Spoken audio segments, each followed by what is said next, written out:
Welcome to Anime Showdown. This is a series in which I take a look at all anime decks, improve their decklist in the best way possible, and compete with the meta to see how good the anime characters' signature decks actually are. Stay tuned for new episodes every week. Duelists, welcome to the first episode and the premiere episode of my new series, Anime Showdown. As you already saw, I'm gonna be taking a look at anime decks, improving them, and then playing games against the meta to see which anime deck would perform best in modern Yu-Gi-Oh! And then, in the end of every video, I'm gonna be ranking them in a tier list so we have better understanding of what works and what doesn't. And what better way to launch this season than to play the ultimate wizard in terms of attack and defense, Dark Magician, and this is the most loyal servant to Pharaoh himself. Now I already know that there are plenty of different archetypes in the Pharaoh's deck, so I'm gonna be making multiple different videos on Yugi specifically, just because there's absolutely no way for me to cover every single Yugi deck in one episode. Like, just impossible. There are so many of them. As I said, the signature cards in this episode are gonna be the ultimate wizard in terms of attack and defense, and the not so ultimate wizard in terms of attack and defense, but still a great servant to the Pharaoh, Dark Magician girl herself. And these two cards are hopefully gonna lead us to victory today. As of the deck list, this is what we've got, guys. We have basically, in my opinion, one of the best Dark Magician's decks that I could possibly think of in Master Duel, and already you're gonna see one thing: I'm actually not playing in the core, the Eternal Souls and the Dark Magical Circle. The reason for that is because I don't think these cards are that necessary. All they really give us is just a banishing effect and a little bit of a protection for Dark Magician monsters, but nothing really more than that. Also, the big downside of Eternal Souls is something that I really hate to see, so I really wouldn't recommend you playing that. But as of the actual deck, I do play two small engines. I added the Dogmatic engine, also the Horus engine, and I do have a second different deck list where I covered it later in the video, so make sure to watch until the end so you can see the second version as well of the deck. I played games with that one too, so you're gonna see what it's all about. But in my humble opinion, the Horus engine does seem to be really good with the Dogmatica stuff here. The reason for that is because typically in TCG would play Branded or Runic. The problem is neither Runic nor Branded are full power here in Master Duel. Also, you don't have access to the Dragoon, so there's really not much reason to play Branded engine or the Runic engine. Branded engine, in my opinion, is a little bit better than the Runic engine, but the problem is, again, Branded Fusion is at 1, the Dragoon is not available here, so we really have to play something else, in my opinion. That is why I ended up playing the Dogmatica and the Horus engine. Also, I do play, as of the core, one Dark Magician with one Dark Magician girl, of course, the playset of the Magician Soul, 2 copies Raw, 2 copy Legion of Chaos. I do want to play a third copy of this guy because it's really good. For now, we're gonna stick to 2, maybe we can change that later on in the video. Also, Preparation of Right Set 2, basically 2 more copies of this guy, and we played the playset of the Soul Servant with the 1 copy of the Secrets Dark Magic because this is the fusion spell. Obviously we need that. In the extra deck, only the Dark Magicians and the Master of Chaos. We really don't have much better targets to fusion summon into. As of the other engine, the Dogmatic engine with the playset of the Ecclesia, 1 Nadir Servant, 1 Punishment, and for the targets we have only Entes, Malong, and the Garura. This is all we really need. It's just an additional fuel, additional extra interruption or 2, which is really nice. Also, out of the Horus engine, playset of the Mseri, 1 copy Happy, and a playset of the King Sarcophagus. This is all we really need. It's just literally plus 2 bodies on the field to go for something like Galaxy Ice Photon Lord for a monster effect negation, Ho Harbinger for a spell or trap card negation, pardon me, spell card negation only, and Ingersu for a removal effect, just an additional play to go for. Also, I do play out of the hint traps Maxi, Ash, Imperm, and also Foolish Drop, Forbidden Droplet with the Cold by the Grave. The cool thing about the Dark Magicians is that if you actually top deck a quick play spell or a trap card, you can sit on the field and use it during this turn, so it's really good to end up top decking something like Droplet or Imperm when you activate something during an opponent's turn. This is also a really good board breaker. The one card I would suggest you play would be Super Poly, because Super Poly is also a great board breaker, but for now I'm not gonna play it. Consider playing it if you want to, because it's really good to break boards. Also, I play the out of the other cards, I play the 1 copy Chaos Senjo just to go into when I need removal. And as of the Link monsters, we have 1 Artemis, 1 IPS Picambo, which is just really nice to go for it sometimes, and the 1 Dark Celine with Axis Code to link climb into an Axis Code and basically destroy a couple of things, go for game, hopefully finish the game. So that's pretty much it. It's just a pretty standard version of Dark Magician. Really stuffed deck list. The core is really small, and my goal is to make the deck the most optimal it can possibly be. That is why I play the least amount of Dark Magician cards, to focus on adding more hand traps, more small engines, just more things in general. But let's see how the deck will perform. Let's get into the gameplay.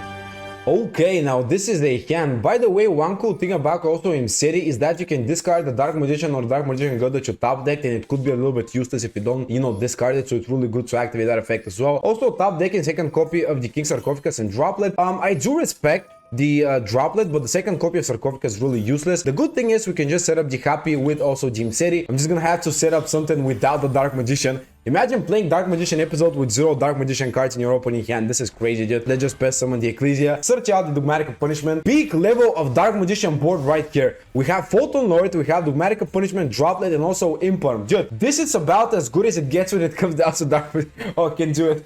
Oh my god, I didn't draw a single Dark Magician monster. Oh wow. And he has even the matched. Oh, come on, dude. What are we actually banishing? What are we keeping here, guys? Oh, that's nasty. I do want to kind of keep that punishment, but I will keep the Photon Lord so I have a monster actually playable. Already just starting out with the video and things are crazy. This is insane. Okay, Rota, that's completely fine. I don't think I'm gonna be able to deal with 5 cards with just 1 negate, but let's just see. Oh yeah, Junk Synchro. Okay, well, I mean, that's definitely interesting. Oh, he wants to bring it back with the effect of Junk Synchron. Yeah, I get it. That's why you go for the Maxi. Really big brain here. You could have actually hit top deck it. That's why he didn't activate it, by the way. This is kind of okay, I guess, to add 1 spell card or trap card. But since he used his normal summon, I do think that is just my best bet to actually negate it and just like say, hey, is it gonna be enough? Probably not. Do I need to do it? Probably yes. So, I mean, let's just do it. If he has an extender, he has an extender. I can't do anything about it, bro. The evenly match so nasty. Okay, he already had the card. Wow, this is like, he just baited me with this. Sure, the Worm. He's playing Worm. All right, interesting. And now he can basically increase the level by 1. That's, you know, completely fine with me. Okay, somehow he didn't have an additional play. I mean, I'm just really lucky that he doesn't have anything else. And again, it is my turn. He really doesn't have any other place. I am gonna top deck this and he just cooked. Okay, well, I mean, I really wouldn't call this an amazing first game, but hey, I did win, okay? I did win. It's a win, I'll take it. Okay, let's just change some things up because I feel like we're not gonna draw enough Dark Magician cards the majority of times. Let's just make it a little more Dark Magician style. Let's just add another copy of Rot. Let's also go with the playset of the Illusion of Chaos here because I know already you're gonna eat me for this, for not playing a lot of these cards. And now, I feel like cutting something like Imperm is better than cutting Droplet. Imperm could be, you know, a little bit more useless compared to Droplet because Droplet is a board breaker. Yeah, that is just a couple more Dark Magician cards. We're gonna get some hopefully now, but yeah. Okay, this is a little bit better. Let's just activate the Preparation of Right here, and I'm gonna be searching out, of course, the Illusion of Chaos. Hopefully he doesn't have an interruption. Okay, that's really good. Now we can definitely set up a couple of interesting things, and I do plan on going +1 with the Dark Magician, so that's exactly what I'm gonna do. All right, let's search out the Rod, of course, because we don't really need the Magician Souls here. I feel like the Magician Souls is not very useful for us right now. Of course, search out the Fusion spell, which is really good, and Chaining Halfness, which is really nasty actually. Sure, I mean, I'm just gonna have to hope. Don't mill anything good. Surely he's not gonna mill anything good. Okay, Mudora is actually pretty annoying since he's gonna actually change the effect of it, and I will lose my you know, Horus cards when I dump it in the graveyard, so gotta be a little bit careful for that. It's not the most ideal possible engine, but it is still really good. We just couldn't get access to the Soul Servant because we really didn't have anything in the graveyard or on the field to make good use of. So also let's activate the King Sarcophagus here, and that will give us +1 with the Dark Magician set effect, which is really good. I do really like that effect going +1 or 2. Dragoons is way better. Bro, nah! Bro, how is this possible? Oh my god! Okay, let's just dump to the graveyard Jim City here. He does have the ability to change the effect of Mudora, but he missed the timing. So I'm just gonna get a free special summon. I don't care about that stuff. Dump the Happy. Come on, activate the stupid Mudora right now. Yeah, okay, now he actually got the timing right. Okay, you're a very good player, bro. Yep, that's completely fine with me. Shuffle 3 cards. I could activate the effect of it again and get Happy on the field as well, but I feel like it's better to not do it. I want to keep my Dark Magicians actually on the field. Alright, let's activate Dark Magicians, go +1 due to the effect of the field spell here. Hopefully that will draw us like an additional interruption or a 4th copy of Maxi. Dragoons is way better. Okay, Dogmatic Ecclesia is like a good follow-up play, I guess. I mean, surely it's not that bad. Activating the effect now of the Rhino card, that is fine with me. It's not fine, but it is like, you know, what can I do about it? Dumping to the graveyard the Showdown. Now he's gonna go Showdown, and I'm just gonna chain the Maxi here. By the way, as I said, the branded engine is actually the best engine to play Dark Magician. It's just that in Master Duel, Dark Magician is a really weird spot. Since branded is limited quite a bit, the Dark Magician cards don't have the best monster in the deck. They don't have Dragoon, so it's really actually difficult to make the deck work. I'm honestly not really sure how to make the deck insanely powerful, but this this is the best that I can possibly do, guys. I mean, come on, what am I supposed to do with this? Surely I'm just gonna draw the one, like, second Garnet in the deck, like, okay, target my King Sarcophagus, that's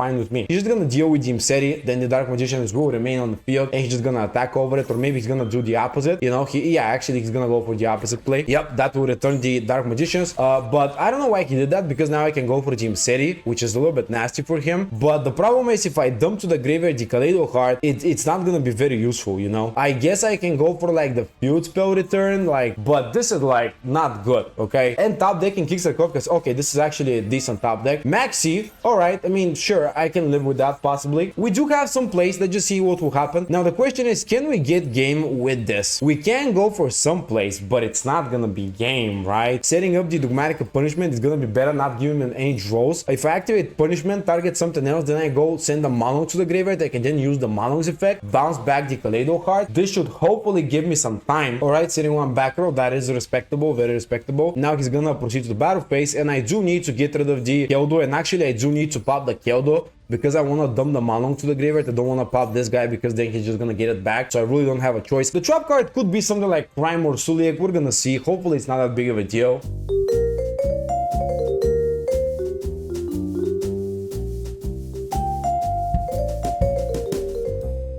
One top deck and a lot of dreams. Activating the effect of the Metaphor's Fusion, returning to go +1. Yep. And the Preparation of Rites is gonna copy the Fiend Comedian. What is that card? Holy, what the? Dude.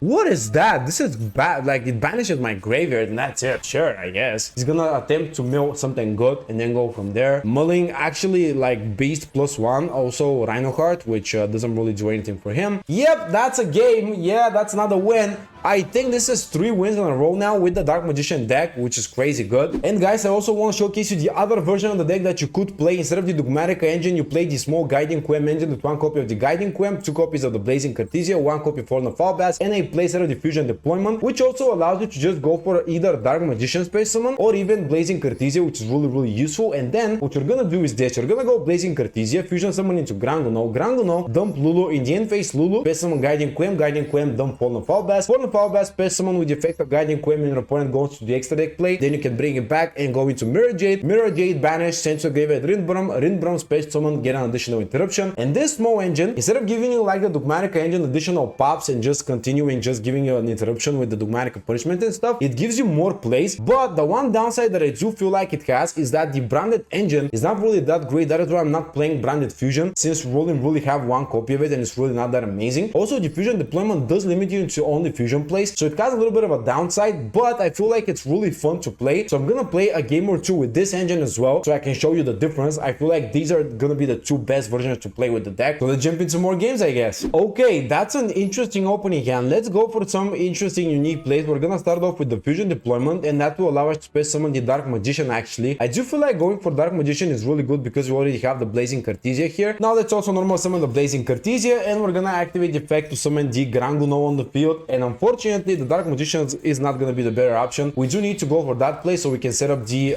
Horn of Fallbass place with the Guiding Quem. And now I'm gonna show you what that engine can actually do and what is the difference between the 2 engines compared to the Dogmatica one. Now we're gonna dump into the graveyard a copy of the Lulu with it, and we're gonna just pass turn with just that. We don't even need to do anything else. This is literally it. Could be way better if we have the Magician's Rod, but unfortunately we didn't get it. We didn't get also Magician's Souls, but it's still fine. We do have some plays. Now let's go Guiding Quem, activate the effect. We're gonna dump into the graveyard the Fallen of Albaz, and this is gonna be it. This is the setup for turn 1. But the problem that I have with this is that you need to go for Fusion Deployment as your final play, because if you go before that, you cannot summon anything but Fusion monsters, and you need to go for the Horus engine before you do that. So keep that in mind. Bro, I'm such a Dark Magician enthusiast. Activating the effect of the Rainbow Branch of Salvation. Okay, so he's playing just a small deck thinning engine to search out something. Search out copy of the Tortoise and of course the Walls of Imperial Tomb because he's playing Horus. But the problem that I have with Horus is that he can literally just go into the battle phase and get rid of my field, so I cannot resolve the effect of Guiding Quem. Yep, normal summoning the tier limit Rhino card. Now he's gonna activate the effect, also mill more cards with it. That's completely okay. All I'm hoping for is just to hit a good maxi into good hand traps, but I don't think that I'm gonna win this game, unfortunately. Activating now the Showdown,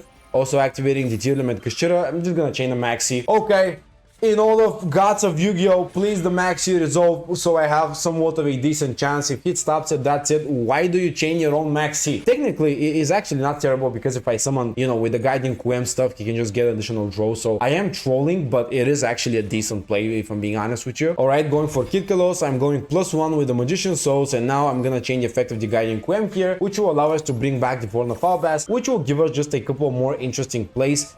Changing the effect of Mudora, actually never mind, he has the Shuffler, so that's gonna be useless. Yeah, I mean, we tried our best, but it's still a GG. Let's just try another one, and this is gonna be like, next one is gonna be the final game where I'm gonna showcase this engine. Oh yeah, Bonfire into Poplar, so amazing. Yeah, it's so funny.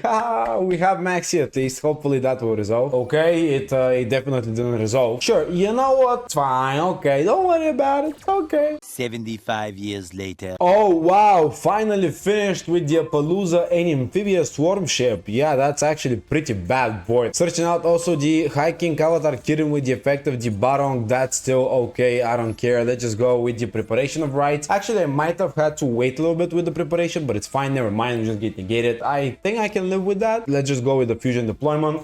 We are probably gonna have to go for never mind, Maxi as well. Okay, I mean, he's just too good at Yu-Gi-Oh, what can I say? And we are actually gonna, you know, use up an interruption with the Fallen of Albas, and then we're gonna hopefully be able to deal with the Appaloosa. He's now just gonna negate it. Afterwards, I'm just gonna force out the rest of the negates by proceeding to the battle phase, attack, and all that stuff. Yeah, that's my best bet. Let's just see how it will go. Alright, now before the battle phase, activating the Kirin. Yeah, it does make sense to do it. Yeah, actually, it does make sense. Alright, special summoning both the Garunix and also the Sunlight Wolf, which is, you know, expectable. Yeah, also popping second copy of the Kirin. Activate again the effect. That's so fun, and he's gonna also destroy my Fallen of Albas, which means I'm just gonna lose the game. Yay, woohoo, that was so fun. Yeah, well, I mean, guys, the deck is actually not that bad. It's just that this is Fire King Snake. What am I supposed to do against this deck, you know? Alright, and now for the final part of the video, where does Dark Magician stand compared to the other anime decks? As you can see, I did pretty much every anime deck that I'm gonna discuss in this series, and you know, Dark Magician is actually one of the better ones. I'm gonna be honest with you guys. It is actually a really good archetype. Now the tier list has best, really good, decent, and then has potential but needs support, something, you know, just like, it's really good, it's really good idea, but it really needs help, and just don't play it, avoid it, it's bad. So Dark Magician, in my eyes, stands a little bit in the case of really good, because this engine is actually not too bad. It's nothing incredibly good, but Dark Magician is, by the way, one of my biggest exceptions in this series, because the problem is Dragoon is not in the game. If Dragoon was in the game, instantly best, okay? Like, dude, if Dragoon, literally because of one card, it would have become best, but now I really want to put it as really good, and I do think that the archetype is quite nice. It has a lot of space for interesting, you know, another engine, for example, another 2 engines, just make a mixture of different engines in the deck. It has a really small core, which allows you to add more engines on top of it, and it's just really good to do that. However, I don't think it's best, since the core of Dark Magician cards aren't really that incredible, for the one reason that they don't have anything that you really can go into. Like, without the Dragoon, second best option is the Dark Magicians, which literally give you like +1, +2, which is good and all, but you know, Dragoon is way better. So this, in my opinion, Dark Magician, really good deck. I will cover all of the other decks just like this one, so we can see what the tier list will look like, so stay tuned for that. Also, let me know what your opinion on the 2 different deck lists is. I would love to see that in the comments below, and if you have any more suggestions, let me know in the comments below, and I will see you in the next episode of Anime Showdown.